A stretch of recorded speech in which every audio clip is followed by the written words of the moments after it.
Bonjour à tous, on parle cinéma aujourd'hui dans le grand direct du midi et plus particulièrement du film Ta mère qui sortira le 30 décembre prochain sur vos écrans.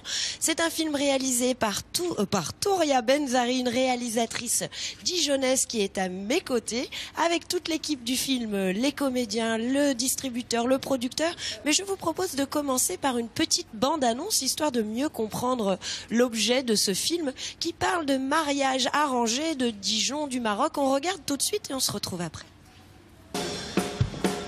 Je le rencontre au bled, je tombe amoureuse de lui, on traîne ensemble. Maman, elle me dit, tu veux te marier avec ton cousin? Je lui dis, bah ouais.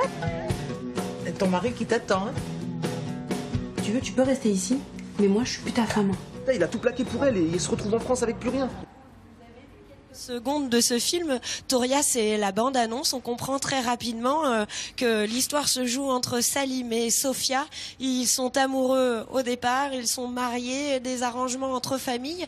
C'est pourtant un sujet un petit peu d'actualité, assez brûlant, on va dire, mais vous l'avez pris sous le ton de la comédie. Oui, exactement. Je l'ai pris sur le ton de la comédie parce que on va dire, entre guillemets, dans les familles issues d'immigration, il se passe plein de choses. Donc, effectivement, Sofia, l'héroïne du film, est de la nouvelle génération. Et c'est un peu compliqué entre la culture, les traditions des parents, les traditions qui sont restées là-bas au Maroc. Et donc, elle, c'est une jeune Dijonnaise et elle part en vacances et elle rencontre le beau et charmant Salim. C'est vrai, et je vous confirme, il est beau et jeune, il nous racontera ça tout à l'heure. Touria, au départ, ce film, c'était 3 courts-métrages qui ont été réunis pour devenir un long-métrage qui va sortir d'ici quelques mois. Comment est-ce que vous avez inventé cette histoire? Vous avez voulu raconter une histoire, mais vous n'aviez jamais pensé que ça ferait un long-métrage au départ? Non, alors la toute première fois, on a fait un petit court-métrage donc qui fait quand même 25 minutes, voilà, sur Dijon. Et la grande surprise qu'il y a eu, c'est que France 2 l'a acheté. Et après, comme j'avais laissé une ouverture sur la fin du film, j'avais quand même l'idée de faire la suite parce que c'est tiré d'une histoire vraie et de là commencer l'aventure de la trilogie. Vous avez réussi dans cette performance à garder tous vos comédiens et à avoir aussi des comédiens, non pas que cela ne soit pas connu, mais d'avoir aussi des noms connus comme Julie Gaillet, comme Barbara Cabrita. Comment vous avez fait pour les motiver, tous ces gens? Alors, Julie Gaillet, j'avais besoin d'un personnage qui habite au Maroc, une Française qui vit à Marrakech et qui tient à Riyad. Et donc, j'ai demandé au producteur les coordonnées de Julie, je l'ai appelée et elle a lu le scénario et elle m'a dit tout de suite oui. Elle vous a dit tout de suite oui et eux, ils ont dit tout de suite oui aussi. Salim, bonjour. Bonjour. Vous avez participé au premier tournage et qui était en 2011 et vous avez poursuivi l'aventure avec Touria jusqu'en 2014. Pourquoi ?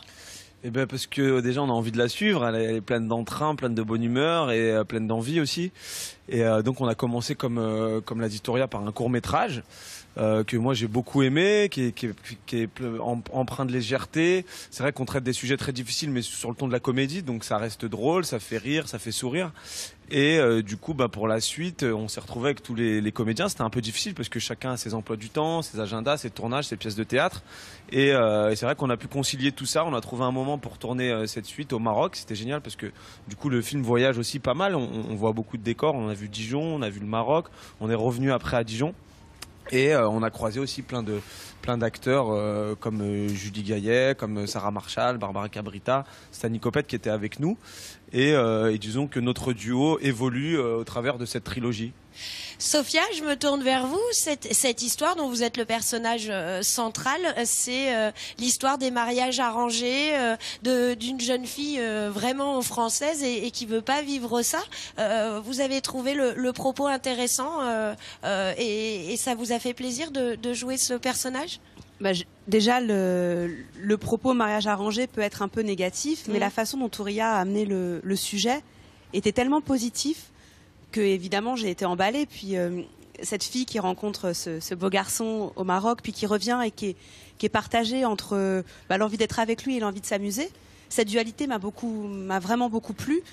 Et puis j'aime, comme le dit si bien Salim, j'aime cette façon que Touria a de traiter ce propos qui pourrait être stigmatisant et un peu cliché, Alors que pas du tout, c'est léger, c'est moderne, c'est contemporain et en même temps très actuel. Oui, c'est un vent d'air frais. Très honnête. C'est un vent d'air frais dans la conjoncture actuelle. Tout ce qu'on entend, ce que les médias transmettent, c'est positif. Ça montre qu'il y a quand même plein de choses positives.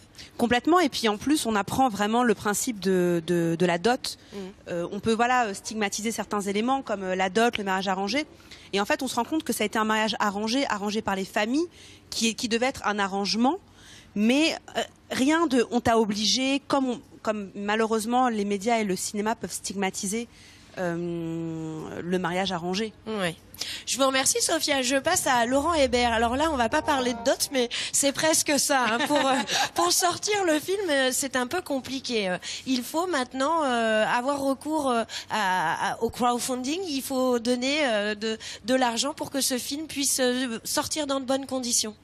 Voilà, parce que ce film-là, en fait, c'est 3 courts-métrages au départ, et de fait, purement techniquement, le fait que ce soit 3 courts-métrages fait que le film ne peut pas avoir accès au financement habituel des longs-métrages. Donc on a fait appel à des partenaires et au financement participatif. Donc tous les gens qui nous écoutent peuvent devenir en réalité coproducteurs de ce film, participer à la sortie du film le 30 décembre dans toutes les villes de France. Et plus de l'argent sera mis, mieux il sera distribué. Ah, c'est clair, c'est clair.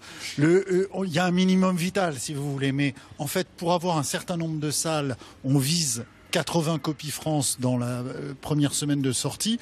Pour avoir ça, oui, il nous faut de l'argent, il nous faut de la force de frappe aussi en communication. En 10 secondes, on en est où? Il reste combien il reste 45 jours.